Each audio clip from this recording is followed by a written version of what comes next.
tiga. Mana ya? Oke, sekarang aku mau boleh bertanya ya. Intro dulu, intro. Oke, silakan. Ya, terima kasih pada malam hari ini bisa kembali kita berdiskusi ya. Saya cukup mengapresiasi atas keberanian Bang Rudi yang bisa gentle ya, debat live seperti ini, karena saya melihat tidak ada satupun dari kalangan umat Kristiani yang mampu dan dapat berdiskusi live bersama saya kecuali Bang Rudi Yohanes Sutagaluh. Bisa Anda dengar?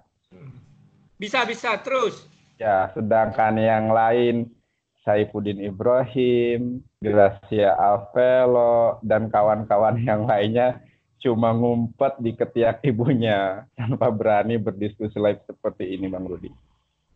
Ya, dan terus. jangan lupa teman-teman ya, agar dapat mendapatkan notifikasi, maka ikuti juga channel saya, Yonatan Nandar, ya, agar semua pertanyaan unek-unek Anda ya bisa terjawab. Maka sampaikanlah pertanyaan di channel saya tersebut, nanti saya buatkan konten videonya.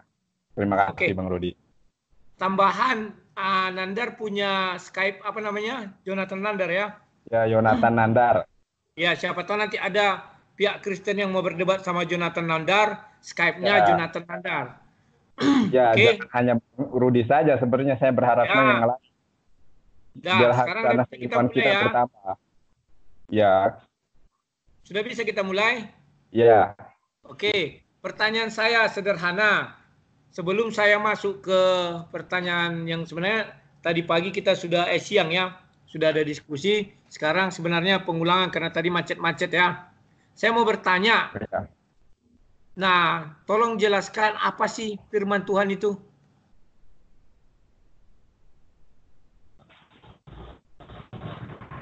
Ini kok berbeda dengan pertanyaan yang tadi siang.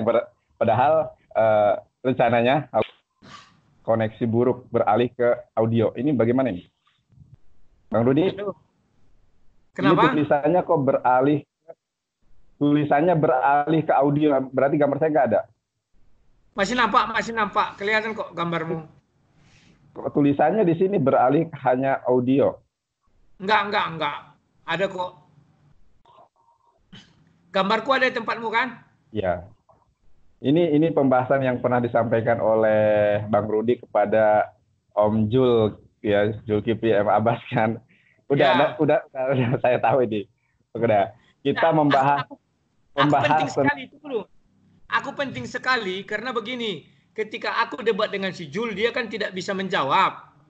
Ya. Istilahnya jawabannya itu ngambang gitu kan. Nah, sekarang aku penting sekali mempertanyakan ini. Karena aku ingin nanti menggali apakah benar Nabi Muhammad pernah mendapatkan firman Allah. Sekarang aku tanya, apakah firman Allah itu? Iya.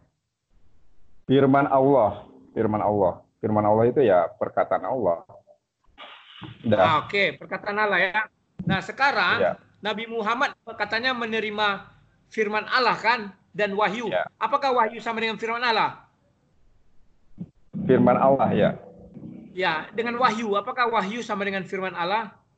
Ya, wahyu itu adalah firman Allah. Oke, nah sekarang Nabi Muhammad mendapat firman Allah dari Allah langsung atau dari Jibril semuanya? Tergantung. Ini kalau kita mendefinisikan Al-Quran, maka melalui malaikat Gabriel. Sedangkan kalau dalam konteks lain ya tidak serta-merta harus melalui malaikat Gabriel. Jadi harus kita ini dulu, kita membahas Al-Quran, ya firman Allah yang dimaksud Al-Quran atau firman Allah yang lain? Loh, memang ada berapa firman Allah ya? Saya tahu aku firman Allah itu adalah suara Allah. Ya, jadi firman Allah perkataan Allah kan. Jadi perkataan Allah yang disampaikan kepada Nabi Muhammad SAW melalui perantara malaikat Gabriel, Al-Quran namanya. Ya. Sedangkan firman Allah yang langsung disampaikan kepada Nabi Muhammad SAW tanpa satupun melalui perantara itu bisa hadis qudsi.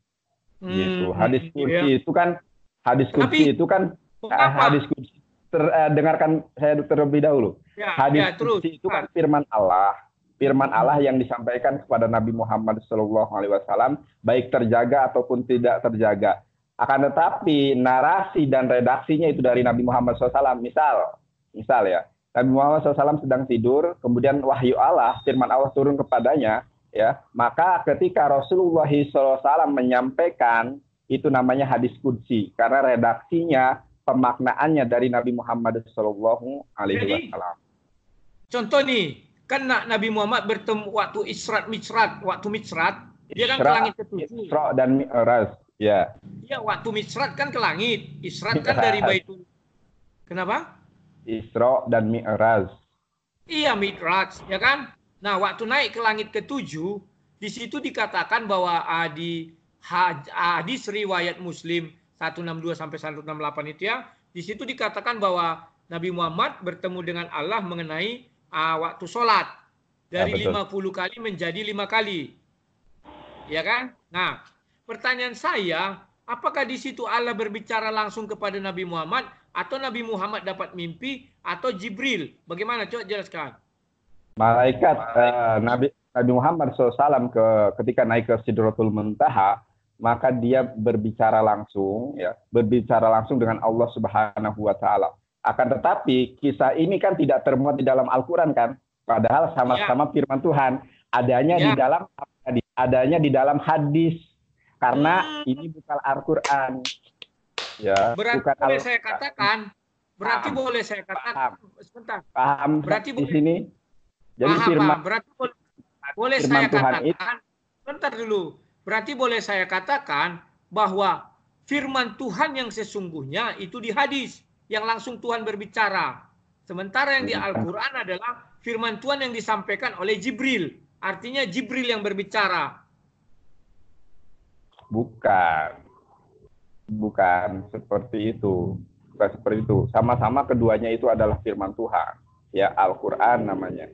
Kalau Al-Quran itu kan secara definitif adalah wahyu Allah, sama-sama wahyu Allah, sama-sama firman Tuhan, akan tetapi penyampaian wahyu atau penyampaian firman tersebut melalui malaikat Gabriel kepada Nabi Muhammad SAW, ya, dalam kurun waktu 22 tahun, 22 bulan, 22 hari. Oke, sekarang saya nggak nanya itu karena sudah jelas Anda katakan bahwa hadis qudsi itu suara Allah langsung ada di situ, sementara Al-Quran itu ada yang disampaikan oleh Jibril. Saya sekarang bertanya, ketika Allah berbicara di langit ke-7 yang setelah di Sidratul Muntaha, yaitu dengan Nabi Muhammad, kira-kira menggunakan bahasa apa?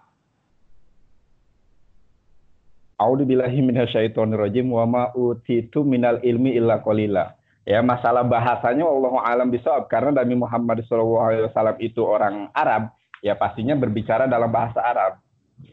Tapi dalam hal ini wallahu alam bisawab, ya hanya Allah Subhanahu wa taala yang tahu. Akan tetapi Allah Subhanahu wa taala mewahyukan sesuatu itu berdasarkan bahasa kaumnya, bahasa nabinya. Kalau nabinya orang Arab, Nabi Muhammad SAW orang Arab, ya otomatis berbahasa Arab gitu. Karena bahasa Arab itu bukan hanya bahasa dunia, akan tetapi ketika kita di sorga nanti itu berbahasa Arab, bukan bahasa ini, bukan bahasa Inggris gitu, bukan bahasa Ibrani, bukan bahasa, di sorga nanti berbahasa Arab. Oh gitu. Nah, karena sekarang aku bertanya, bahasa Arab itu bahasa surgawi. Sudah. Sekarang aku bertanya, ya kan? Ketika Allah berbahasa Arab, maka saya membuka Al-Ikhlas ya. Suaranya diulangi dong. Sebentar. Ketika kamu mengatakan bahwa di mulut apa? Yang tadi? Halo, ketika Allah ketika Allah bertemu dengan Nabi Muhammad, kamu bilang berbahasa Arab. Ya. Nah, sekarang saya bacakan Al-Ikhlas 4. Dikatakan di sana, dan tidak ada seorang pun yang setara dengan dia. Nah, kalau Allah berbahasa Arab, Nabi Muhammad berbahasa Arab, dari segi bahasa mereka sudah setara. Paham nggak? Maksudnya gimana? Nah, kan dibuat di dalam Al-Ikhlas 4, dan tidak ada seorang pun yang setara dengan dia. Sementara dirimu bilang ketika di langit ke-7 tadi, lebih di atas langit ke-7, ketika Nabi Muhammad bertemu dengan Allah menggunakan bahasa Arab. Artinya Allah dan Nabi Muhammad saat itu setara berbahasa Arab. Bahasanya setara. Enggak. Coba bacakan surat Al-Fatihah. Coba dari Al-Fatihah, mohon maaf, surat Al-Ikhlas dari ayat 1. Surat Al-Ikhlas, surat Al-Ikhlas. Ya. Ini kan Al-Ikhlas kan? Ya. Al-Ikhlas, ya. Ayat pertama katakan dia adalah Allah yang Maha Esa. Ya, ayat kedua, Allahu Ahad. Ya. Yang kedua, Allah adalah Tuhan yang kedua, Allah adalah Tuhan yang bergantung kepadanya segala sesuatu. Ya. Yang ketiga, dia tidak beranak dan tidak diperanakkan. Dan yang keempat, tidak ada seorang pun yang setara dengan dia. Ternyata ketika Allah berbicara kepada Nabi Muhammad dalam bahasa Arab, artinya semua orang Arab, bukan saja Nabi Muhammad, dalam bahasa, ingat dalam bahasa ya, setara dengan Allah sehingga Nabi Muhammad bisa mengerti ucapan Allah SWT. Bagaimana kira-kira pandanganmu? Walam yakul lahu kufuwan ahad. Ya, tidak ada sesuatu pun yang setara dengan Allah. Bahkan di dalam firman Tuhan yang lain, firman Tuhan katakan, a'udzubillahi minasyaitonirrajim, laisa kamitslihi syai'un. Tidak ada sesuatu pun yang setara dengan Allah Subhanahu wa taala. Ya, sebelum saya menjawab, saya tanya balik. Ya, sesuai dengan pemahaman Bang Rudi. Yang dimaksud setara di sini tuh apanya? Begini, kalau dari segi bahasa, sebentar, si Nandar bahasa Indonesia, saya bahasa Indonesia, maka kita setara dalam segi bahasa. Kalau si Nandar bahasa Arab, kalau si Nandar bahasa Arab, saya bahasa Indonesia, maka saya tidak setara dengan si Nandar. Cukup satu kali pertanyaan. Saya itu kan harus menjawab, jangan bertanya lagi. Yang dimaksud, oke saya paham. Yang dimaksud di dalam surat Al-Ikhlas ayat keempat itu ya, tidak ada sesuatu pun yang setara yang sama dengan dia, itu zatnya, kekuasaannya. Akan tetap kalau persamaan yang dimaksud ketika Allah berbicara ya, berfirman kepada Nabi Muhammad SAW di Sidratul Muntaha, kira-kira setara apanya? Bahasa kan, bukan zatnya, bukan kekuasaannya, bahasanya. Kenapa? Kenapa Allah Subhanahu wa taala berfirman kepada Nabi Muhammad SAW itu bahasa Arab? Karena Nabi Muhammad SAW orang Arab. Tidak mungkin Nabi Muhammad Allah Subhanahu wa taala berbicara kepada Nabi Muhammad dalam bahasa Sunda, misalnya saya orang Sunda. Berbicara seperti Bang Rudi kan. Kalau yang saya tangkap, sebentar, gantian dong. Sebentar. Dulu, kalau yang saya tangkap, sudah selesai. Kamu panjang-panjang kali menguraikan, saya sudah tahu maksudnya. Sebentar, kalau yang saya tangkap begini, Allah itu tinggal di ars, di arsia, artinya Allah menggunakan bahasa ars, bahasa arsi. Artinya Allah itu adalah zat. Maka ketika Allah berbicara kepada Rohul Kudus atau Jibril, Allah menggunakan bahasa zat atau bahasa Allah atau bahasa ars. Nah, tetapi Jibril mengerti. Demikian juga ketika Allah berbicara kepada Nabi Muhammad, Allah tidak menggunakan bahasa Arab, tetapi Nabi Muhammad mengerti. Karena dia kan Allah. Jadi Allah berbicara menggunakan bahasa zat, karena Allah adalah zat, atau menggunakan bahasa ars, tapi Nabi Muhammad mengerti. Kalau yang saya tangkap begitu. Namun kalau kamu bilang dia Allah berbahasa Arab, maka ayat Al-Ikhlas 4 ini sudah terpatahkan. Tidak, jadi laisa kamitslihi syai'un, ya, tidak ada sesuatu pun yang setara dengan Allah. Buktinya walam yalid surat Al-Ikhlas itu qul huwallahu ahad Allahu samad lam yalid walam yulad walam yakul lahu kufuwan ahad. Tidak ada yang setara. Entar dulu ya. Tidak ada yang setara dengan halo. Tidak ada yang setara dengan Allah baik rupanya, karena kenapa? Laisa kamitslihi syai'un. Ya, tidak ada sesuatu pun yang serupa dengan dia, tidak ada sesuatu pun yang semisal dia. Saya bisa menerima pendapat Bang Rudi bahwasanya bentar dulu. Bahwasanya memang Al-Qur'an itu sebenarnya Al-Qur'an itu bersumber dari Lauhul Mahfuz, Baitul Izzah ya. Sumbernya dari sana. Allah itu menurunkan Al-Qur'an dengan berbahasa Arab itu agar manusia itu mengerti gitu kan. Dan bahasa Arab itu bahasa yang paling mudah dipahami dan bahasa yang luar biasa. Itu bahasa Arab. Nah, oke, sudah paham bahasa saya. Arab diturunkan, itu kan Jibril yang menyampaikan. Jibril menyampaikan dalam bahasa apapun, Nabi Muhammad tetap tahu. Cuman Nabi Muhammad karena berbahasa Arab, maka Nabi Muhammad mengucapkannya kepada bangsanya dalam bahasa Arab. Menurut saya demikian. Ya, betul. Nah, betul. Kemudian, bahwa Allah berbicara kepada Nabi Muhammad tidak pakai bahasa Arab. Karena kalau pakai bahasa Arab, dari segi bahasa Arab, Al-Ikhlas 4 sudah runtuh. Kenapa runtuh? Berarti ada kesetaraan bahasa. Kalau menurut saya, Allah berbicara bahasa zat atau berbicara bahasa ars. Tetapi Nabi Muhammad mengerti dan menyampaikan kepada umatnya dalam bahasa Arab. Kan demikian kan? Betul. Jadi kan tadi saya mengatakan Bang Rudi, tadi di awal kan saya mengatakan wama utitu minal ilmi ila qalila. Kamu tidak diberi ilmu kecuali melainkan sedikit, iya kan? Makanya saya tadi di awal berbicara bahwa ketika Nabi Muhammad SAW bertemu dengan Allah, bisa saja dia dalam berbahasa Arab pemaknaannya. Akan tetapi esensi dan hakikatnya Subhanahu wa Ta'ala berbicara kepada Nabi Muhammad SAW di Sidratul Muntaha dengan memakai bahasa Arab atau bahasa seperti yang Bang Rudi katakan kesetaraan dengan bahasa apa, tapi Nabi Muhammad SAW Allahu a'lam bishawab. Ya, karena saya tadi sudah mengatakan wama utitu minal ilmi ila qalila. Ya, tidaklah kamu diberikan ilmu kecuali dengan sedikit sekali. Bentar dulu. Itu bukan bisa kita bilang Allahu a'lam, tetapi secara fakta ya demikian. Karena ada ayat di Al-Ikhlas 4 mengatakan tidak ada yang setara dalam hal apapun. Kalau Allah berbahasa Arab artinya setara dalam segi bahasa. Artinya saya mengerti bahasa Tuhan. Karena Arab. Artinya seluruh orang Arab mengerti bahasa Tuhan. Sementara di sini yang mengerti cuma Nabi Muhammad. Dan Nabi Muhammad lah yang menyampaikan kepada umatnya dalam bahasa Arab. Karena Nabi Muhammad berada di tengah-tengah bangsa Arab. Nah, ini pengetahuan tambahan bagi kalian yang saya ungkapkan malam ini. Bahwa Allah berbahasa zat karena Allah adalah zat. Atau berbahasa ars karena Allah adalah di ars. Tetapi apapun bahasa Allah, manusia mengerti karena dia maha kuasa. Nah, kemudian saya tambahin dulu. Sebentar. Nah, sekarang dirimu bilang bahwa bahasa Arab itu bahasa surga adalah bahasa Arab.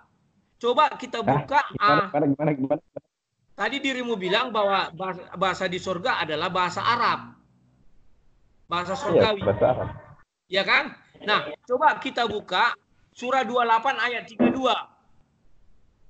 Surah 28 coba buka sendiri. Saya nggak bawa Al-Qur'an. Ya, sebentar. Surah 28 Al-Aqsa apa nih? Bentar ya. Surat apa ini? Surat 28 ayat berapa? 28 Al-Qisas ayat 30 ya. Al-Qasas ya. Maaf ya kalau saya salah sebut karena saya kan bahasa Arabnya memang kacau. Enggak apa-apa.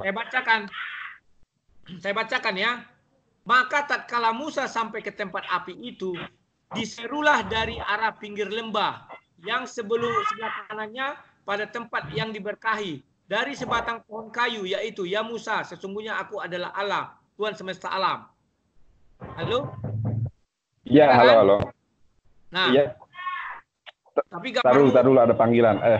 Oke. Ditolak aja. Ya. Masih ada gambar saya di situ. Ada gambar tapi diam. Hidupkan lagi apanya? Matikan dulu.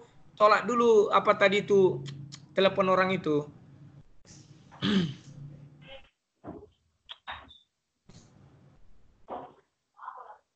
Hidupkan lagi aja. Sudah ada gambarnya. Belum. Hidupkan lagi aja apanya itu. Apa namanya? Gambar yang tengah itu. Turn video, turn off, turn on. Oh, ini. Hidupkan lagi sekali lagi. Ada. Halo? Ini gambar tangan ini kok. Bentar, gimana caranya ya? Aduh. Kenapa? Biar saya bacakan ayatnya. Tadi dulu ini cara gambar. Oh, nggak ada gambar saya. Bentar.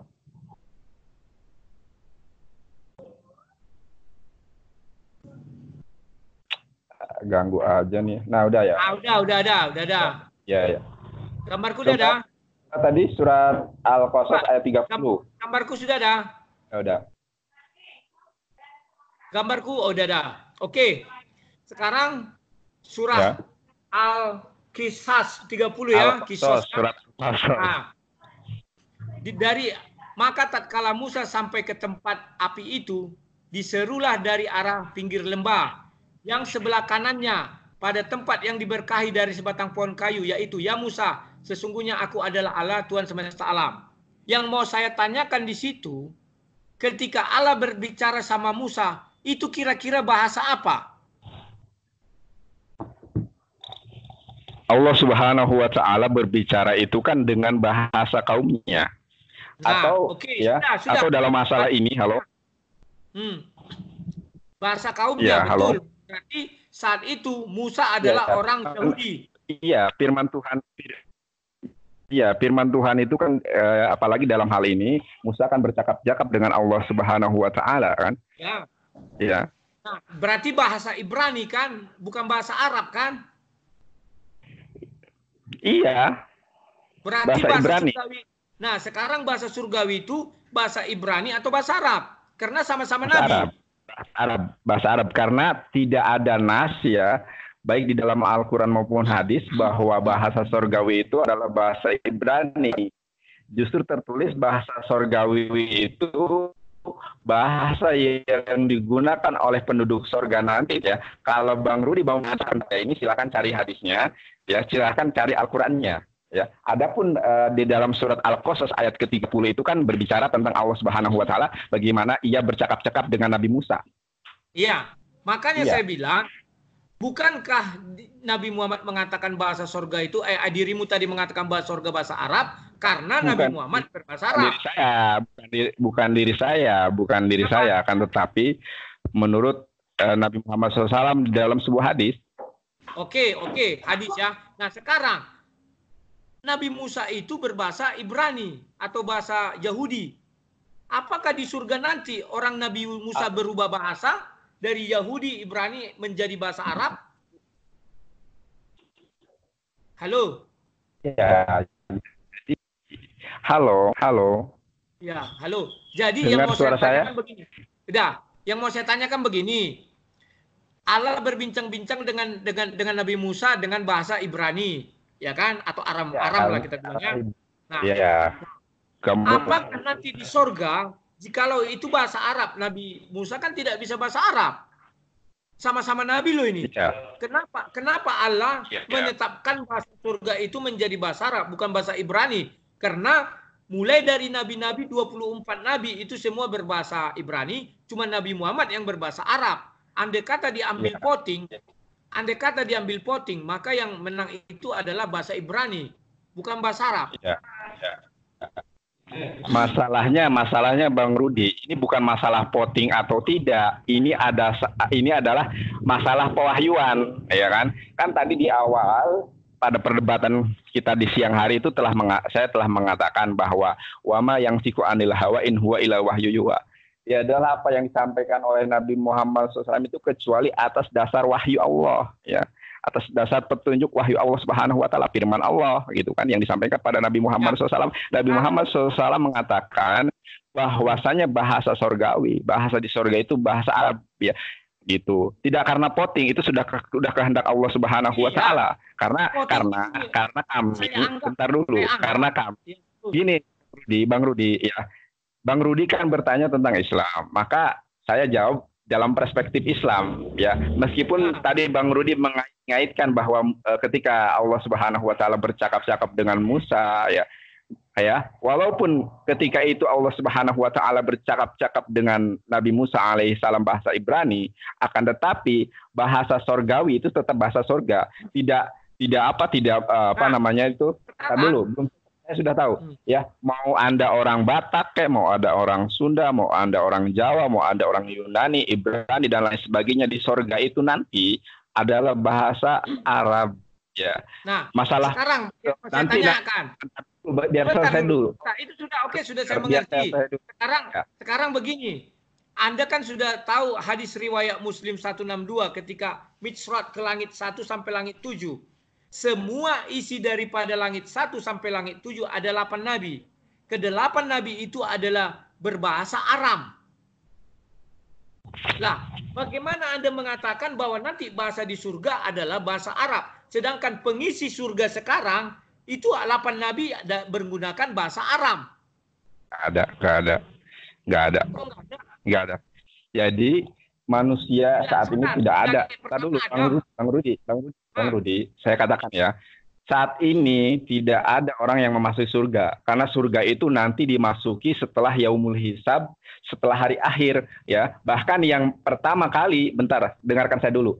Bahkan yang pertama kali, ya, yang pertama kali memasuki surga itu Nabi Muhammad SAW. Tidak ada seorang pun, tidak ada seorang nabi pun, tidak ada seorang manusia pun yang memasuki surga kecuali Nabi Muhammad SAW. Terlebih dahulu menginjakkan kakinya, memasukkan tubuhnya ke dalam sorga. Adapun saat ini tidak ada satupun manusia yang ada di sorga. Nabi Isa alaihissalam di langit ketiga atau kedua, dan nabi-nabi yang lainnya. Sekarang saya bilang ya, coba lihat para ustadz-ustadz, para ulama-ulama mengatakan bahwa di sorga sudah ada orang surga tingkat 1 sampai tingkat ke-7. Ya kan? Bahwa di tingkat pertama itu Adam, di tingkat kedua itu Isa sama Yahya, tingkat ketiga nggak ada. Kalau Bang Rudi bisa membuktikannya, ya silahkan buktikan di sini. Ada tidak? Nggak ada. Bang Rudi, saya itu sekian semester belajar ulumul hadis, mustalah al hadis. Berarti Anda menolak bahwa langit pertama sampai ke-7 itu bukan sorga. Bukan sorga. Kenapa? Karena orang yang pertama kali memasuki sorga itu adalah Nabi Muhammad SAW. Dan sorga itu nanti diperuntukkan orang-orang setelah melewati jembatan Siratul Mustaqim. Para nabi pun melewati jembatan tersebut. Ada hisab namanya. Ada orang itu yang masuk sorga tanpa melalui hisab. Ya. Dan pertama, disitulah nanti ada namanya syafaatul kubro, ya, juru selamat yang paling besar adalah Nabi Muhammad SAW, sedangkan Yeshua HaMasyiah akan menjadi juru selamat bagi ke-12 Bani Israel di hari akhir sesuai dengan kitab Wahyu. Kamu mengatakan yang pertama masuk surga adalah Nabi Muhammad. Di mana itu tertulis? Di dalam sebuah hadis riwayat Muslim. Sahih. Oke, di dalam sebuah hadis. Nah, hadis itu kamu bilang tadi wahyu dari Allah. Ya kan? Nah, saya bingung. Kapan itu dikatakan Allah kepada Nabi Muhammad? Sebab ketika Nabi Muhammad bertemu Allah berbicara, itu cuma bicara tentang sholat. Tidak bicara tentang siapa yang pertama masuk surga. Begini loh ya. Jadi hadis yang mengatakan bahwa Nabi Muhammad SAW itu adalah ada aja telepon masuk gangguan. Halo? Ditolak dulu aja. Ada telepon masuk soalnya. Bang Rudi, halo? Halo, ya. Kayak tadi lagi, stop dulu videomu, baru hidupkan lagi. Aduh. Videonya aja. Ayo hidupkan lagi. Udah nampak videomu? Dulu. Udah belum? Belum bergerak. Stop dulu videonya. Hidupkan lagi videonya. Udah. Videonya jangan lupa. Udah kelihatan. Nah, ayo coba dijelaskan lagi. Iya. Halo? Iya, halo. Ya, yang menerang. Aduh. Halo? Halo, ya. Masuk lagi. Ada gangguan telepon lagi nih. Ya, kayak tadi aja prosedurnya. Hidupkan, matikan. Iya.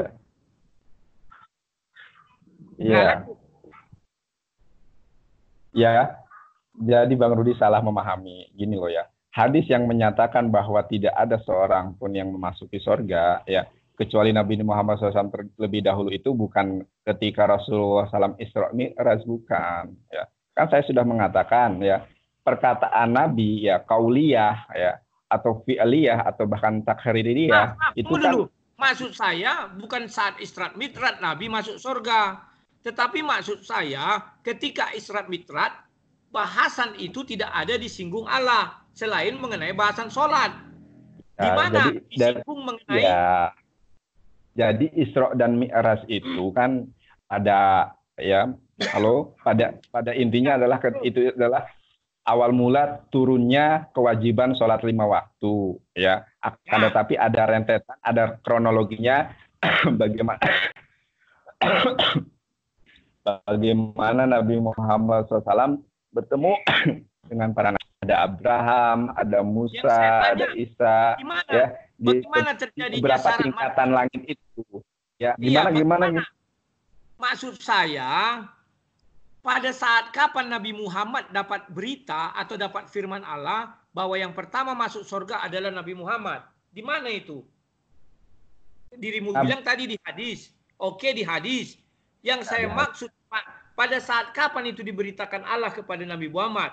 Contoh, kamu bilang Nabi Allah berbicara langsung kepada Nabi Muhammad kan hanya ketika Mi'raj. Nah, pada saat apa itu diberitakan bahwa yang pertama masuk surga adalah Nabi Muhammad gitu?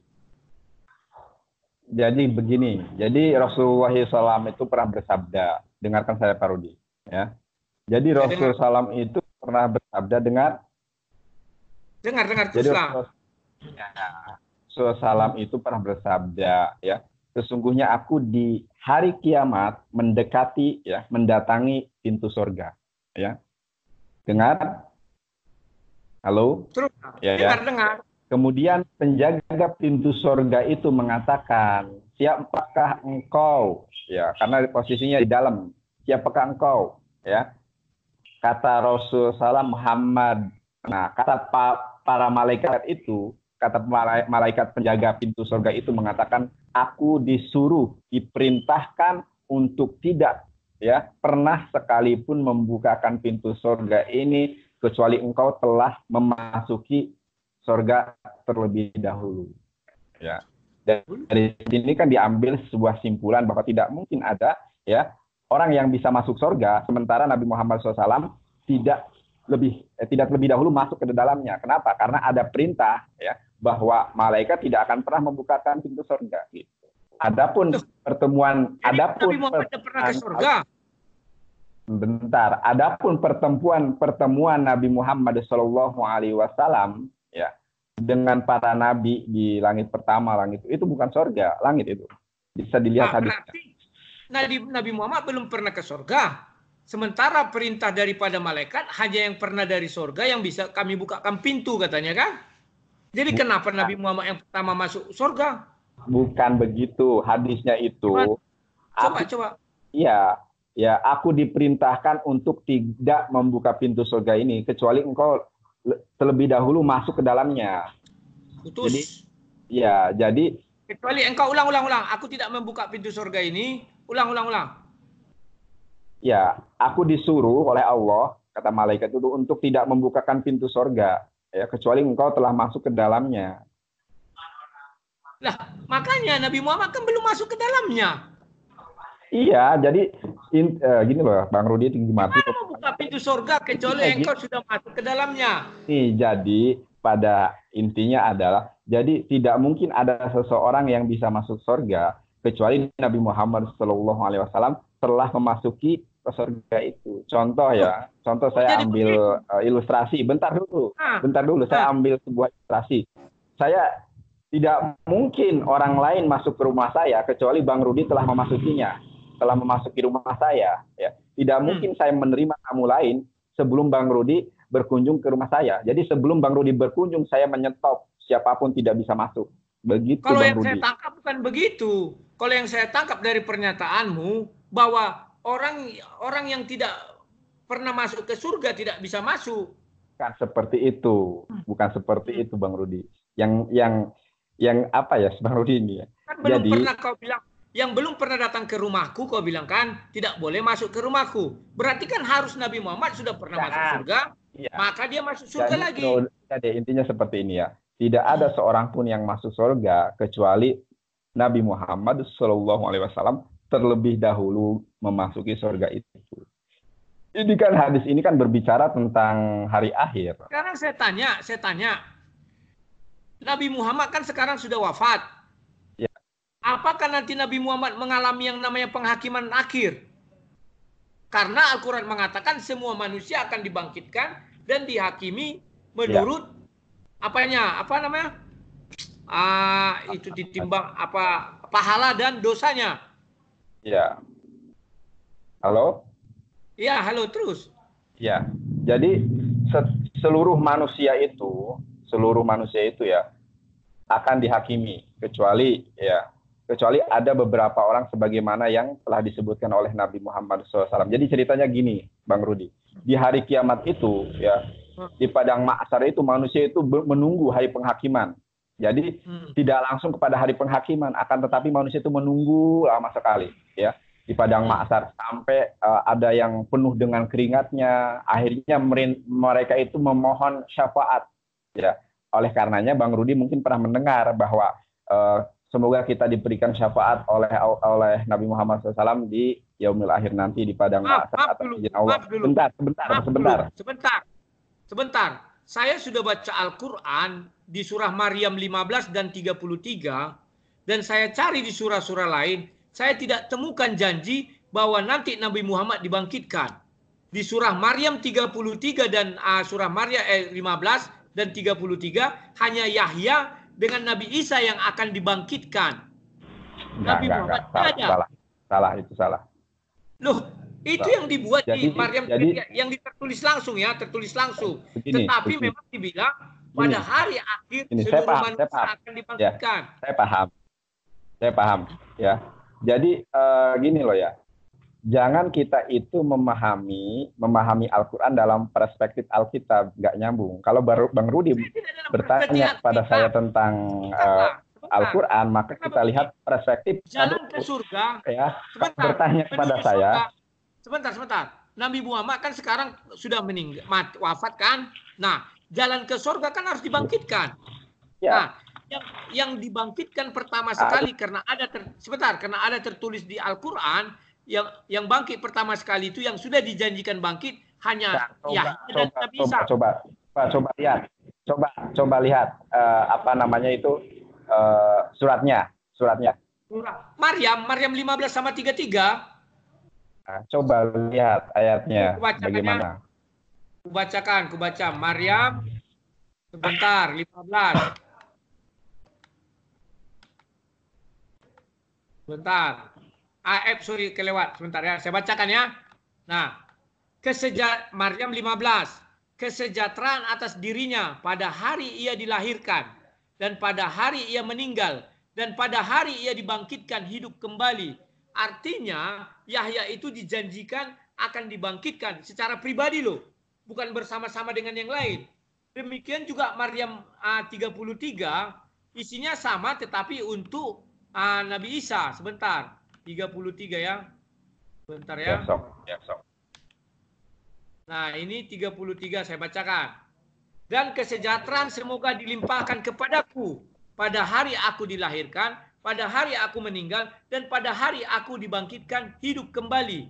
Itulah sebabnya Nabi Isa dan Yahya berada di langit yang sama, langit kedua. Ya. Jadi yang saya lihat dari ayat itu, yang sungguh-sungguh dijanjikan bangkit pertama kali Yahya, kemudian Isa. Sementara nabi-nabi lain akan dibangkitkan bersama-sama orang yang mati. Enggak, salah. Ya. Yang pertama kali dibangkitkan itu bukan Nabi Isa, bukan Nabi Yahya, bukan. Siapa? Ya. Siapa? Karena kenapa? Ya. Saat ini saya sebagai pribadi meyakini bahwa Nabi Isa alaihissalam itu kan masih di langit ketiga, ya, di langit ketiga. Langit ketiga, ya. Kedua. Oke lah, langit kedua. Mungkin saya lupa. Dengan Yahya. Dulu. Nggak ada. Kalau nggak salah itu langit ketiga, ya. Kecuali langit Bang Rudi, Bang Rudi meralat saya. Tar dulu, stop dulu. Ya, Nabi Isa itu sekarang kan berada di langit ketiga. Kedua, ya. Tiga itu Yusuf. Oke lah. 3 Yusuf, 4 Idris, 5 Musa, 6 Harun, 7 Ibrahim. Oke lah. Langit ketiga ya, kecuali Bang Rudi bisa menampilkan nanti referensinya di video ini ya, yang menunjukkan bahwa yang menunjukkan bahwa Yesus Hamasya itu di langit kedua. Oke. Saya meyakini bahwa Yesus Hamasya atau Yesus atau Isa alaihissalam itu berada di langit ketiga, dan di hari akhir dia akan turun ke dunia ya. Turun ke dunia untuk menghakimi ya orang-orang Kristiani, karena nanti akan mematahkan salib, akan membunuh babi, akan membebaskan pajak ya. Betul kemudian sekali, betul. Kemudian singkat cerita, singkat cerita,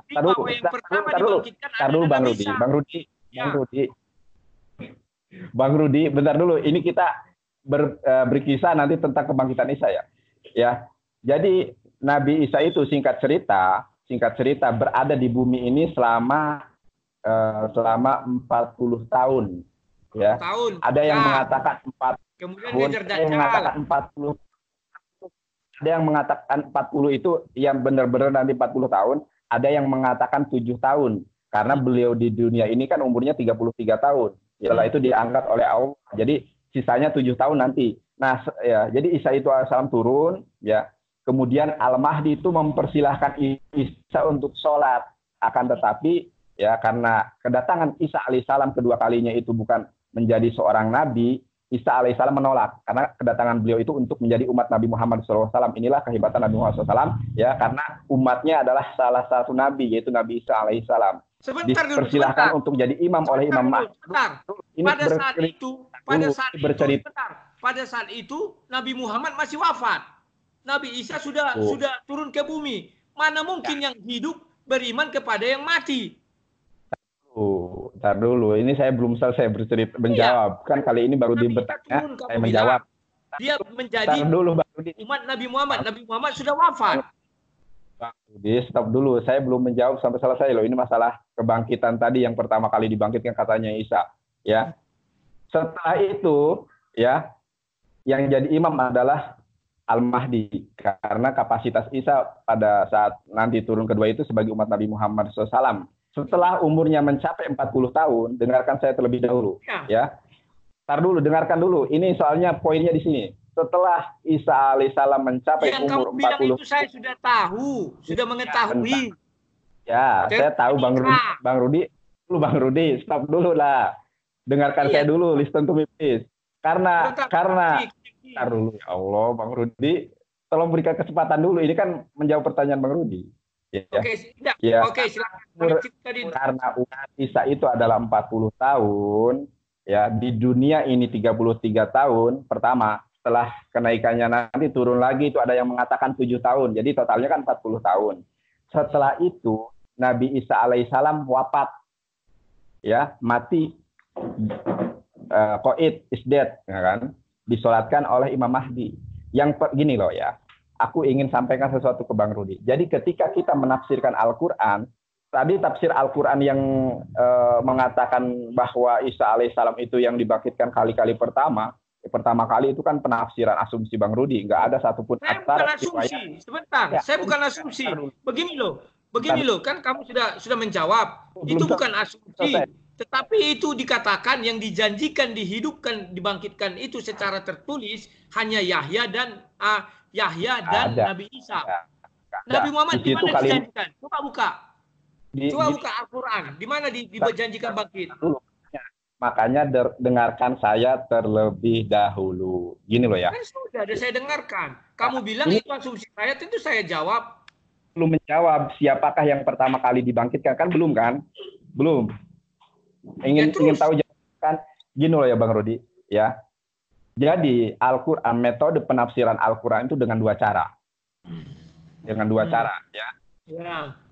Cara yang pertama, metode penafsiran Al-Quran itu adalah bil ma'sur, ya, menafsirkan Al-Quran dengan Al-Quran. Ya, di ayat surat Maryam tadi, ya, itu tidak mengatakan bahwasanya Yesus alaihissalam itu orang yang pertama kali dibangkitkan. Hanya dikatakan semoga, ya, diberikan kesejahteraan kepadaku di saat aku dilahirkan dan di saat dibangkitkan. bukan berarti bahwa Yesus pertama kali dibangkitkan ataupun Yahya pertama kali dibangkitkan. Yang kedua, metode tafsir Al-Quran itu adalah bil riwayah. Nah, ini yang penting. Ini poinnya, Bang Rudi. Bil riwayah. Menafsirkan Al-Quran dengan riwayat, dengan hadis. Dan hadis menyebutkan orang yang pertama kali dibangkitkan adalah Nabi Muhammad SAW. Ketika Nabi Muhammad SAW dibangkitkan, yang disebut itu ummati, ummati, ummati, umatku, umatku, umatku. Dan yang pertama kali diberikan pakaian ketika hari akhir itu adalah Ibrahim. Karena pada hari kiamat, posisi manusia itu semuanya telanjang, tidak berbusana. Ya. Pada saat air sudah di mana-mana, orang menunggu, akhirnya orang-orang itu berbondong-bondong kepada Nabi Adam untuk meminta juru selamat. Ya. Nabi Adam tidak sanggup. Sampai setiap nabi, benar, entar dulu.